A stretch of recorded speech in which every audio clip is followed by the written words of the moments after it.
Pois é. E olha, a gente falando do Gilmar Mendes, tem aquela coisa, né, Fabi, porque ele foi no Roda Viva.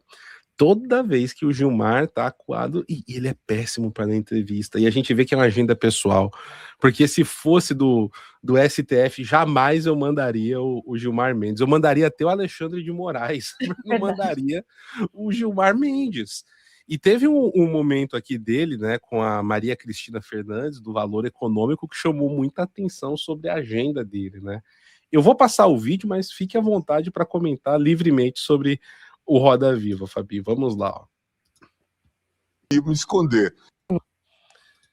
Pois é. Você quer falar com o ministro do Supremo? Quer saber o que ele está fazendo? Vai para Portugal. Começa por aí, mas vai piorar, né, Fabi? Por favor. Olha, PH, você falou que o Gilmar é estranho. Eu nunca vi alguém usar 2 relógios. Eu não reparei se ele estava com 2 relógios, né, um em cada braço, mas ele é o homem que usa 2 relógios. Isso já mostra o comportamento do Gilmar Mendes, né? Mas o que é fato, está há muito tempo no Supremo Tribunal Federal e sempre ele faz a mesma coisa. Ele pede vista de processos onde pode comprometer poderosos, ele dá habeas corpus, principalmente às sextas-feiras, né? A gente já sabe como ele procede aí. Mas essa entrevista no Roda Viva, primeiro que todos os jornalistas estavam ali muito complacentes com o Gilmar Mendes, tendo um Supremo que está sendo questionado no mundo inteiro. As perguntas mais desconfortáveis, acho que foi até dessa jornalista, que ela colocou isso que a gente assistiu, e um outro determinado ponto ali, ela também compara e fala, mas o pessoal da trama golpista? Ela lembrou, né? Ela falou, e a delação do Mauro Cid? Né? E aí o ministro fala, eu vi na imprensa, eu não acompanhei, eu não posso comentar casos que eu não estou julgando, mas é exatamente o oposto, né? Ele poderia até comentar casos que ele não está julgando, os que ele está julgando não poderia, né? Aí ele teria que se declarar suspeito. Então, assim, você pega um decano que na própria fala ele já comete arbitrariedades que causam nulidades em processos, vamos lembrar que todos os juízes do Brasil, exceto o pessoal do Supremo Tribunal Federal, não podem se manifestar de forma política ou até sobre nada. Isso está veementemente proibido pela magistratura, pelo Conselho Nacional de Justiça. Então, são vários absurdos, mas isso mostrou que ele está, eu não vou dizer desesperado, porque esse pessoal não está desesperado, tá, gente? Isso não existe. Eles sempre acham, é o contrário. Eu vejo que ele fala com tanta liberdade a respeito de coisas que todos nós, sendo do direito ou não, sabem que aquilo é antiético, é imoral, é ilegal, é arbitrário, ele fala com tranquilidade, porque ele sabe que, inclusive, o PGR, que você falou que o PGR que faz esses cálculos de controle, e de fato aqui seria, né, até num dado momento também o ministro Gilmar Mendes fala ali a respeito do ministro Alexandre de Moraes, fala que foi questionado, né, a respeito do contrato, e ele fala, está sendo investigado. Mentira, não está sendo investigado, porque o PGR, que já foi sócio do Gilmar, o Paulo Gonet, que também está ali nos Macallans, né, de Macallan, lá, o uísque, está envolvido ali de alguma forma, ele não aceitou, ele disse que não tinha o mínimo, né, de indícios ali para abrir uma investigação formal contra o ministro Alexandre de Moraes. Então, assim, esse duplo padrão que a gente assiste todo o tempo, ele foi no Roda Viva para tentar rebater o seu colega de turma, que o voto dele foi vencido numa discussão clara, aberta, filmada ali pela TV Justiça. Ele não se conformou, ele foi na imprensa para o colo dos jornalistas para tentar ser popular de algo a respeito que eles também colocam a premissa para nós, de que se criticarmos, nós estamos sendo antidemocráticos. E, na verdade, aqui, né, os traços de anti-jurídico, de ausência de democracia, é justamente deles, né, que parece que eles planejaram tudo isso, e até agora, até o momento, eu não vejo esse poder ameaçado, nem dele, nem do Moraes e nem do PGR. E olha, Fabi, é bem interessante isso que você está falando, porque quando você está fora do Brasil, você começa a perceber algumas coisas. Sabe como o peixe dentro do aquário que não percebe a água em volta de si? Eu acompanhando eleições, acompanhando a imprensa aqui, críticas que se tem, e é da própria direita, por exemplo, ao Trump, sistema judiciário, quando uma democracia está rolando de verdade, a liberdade de expressão também, e as pessoas não estão acuadas, é muito diferente. E eu estava acompanhando a eleição na Colômbia, terminou o Petro, ele começou a questionar o sistema eleitoral, colocar ali vídeo de ata, não sei o que. Eu falei, rapaz, Petro, se você estivesse no Brasil, você ia ser preso agora. E chama atenção isso, Fabi, porque no Brasil a gente tem uma dificuldade de falar de certos assuntos. Não dá. Você fala, peraí, se eu falar sobre eleição, qualquer coisa que se falar sobre eleição é perigoso. É engraçado que até a plataforma tá funcionando assim. Tem vídeo aqui do canal que a gente tá falando de eleição na Colômbia, no Chile, no Japão. Aparece aqui, o sistema eleitoral brasileiro é confiável, tal, porque você fala, meu, virou uma loucura. As empresas estão sendo obrigadas a se autocensurar. A gente não pode. Assim, é uma democracia que você não pode falar do sistema eleitoral. É surreal.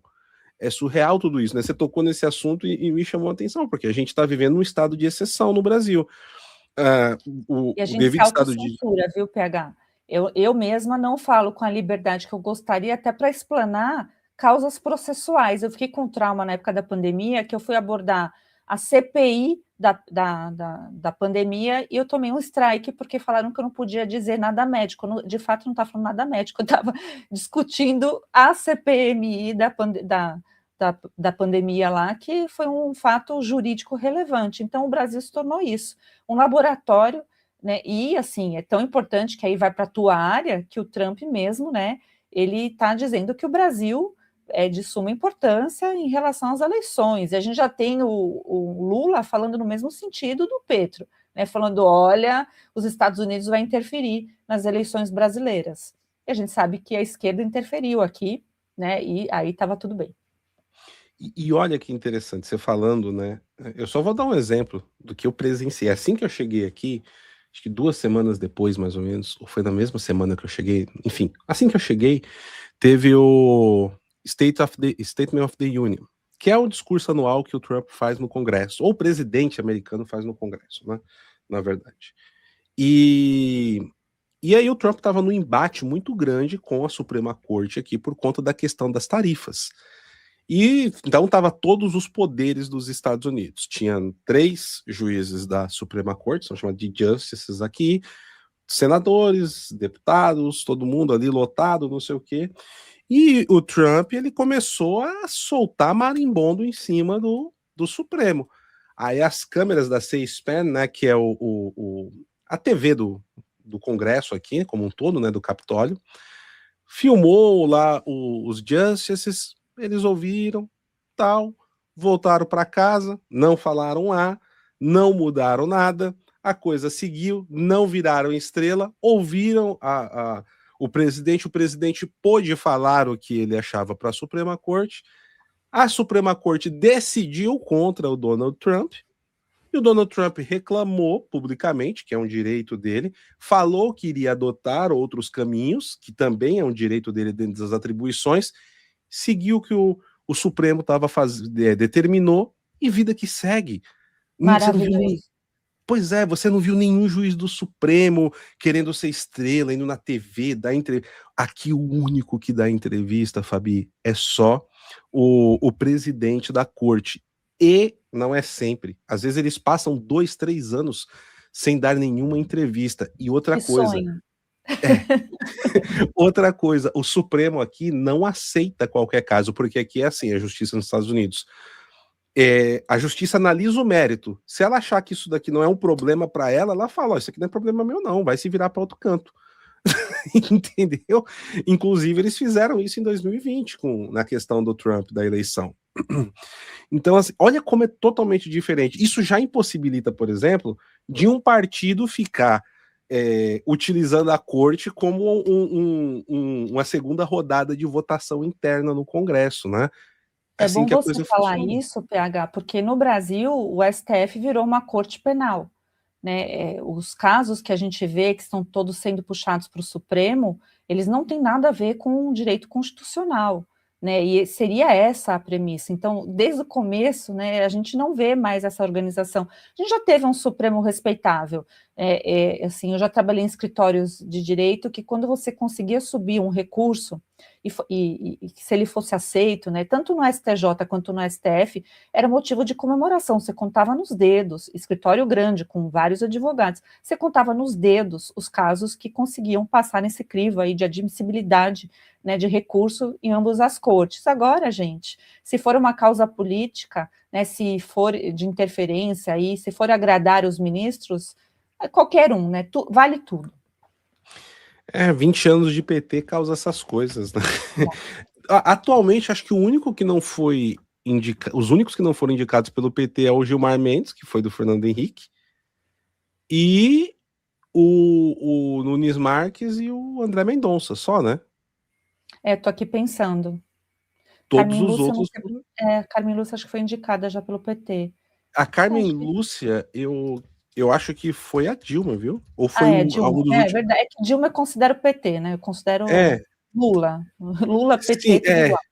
Não, a Carmen Lúcia foi o Lula, 2006. Foi Lula.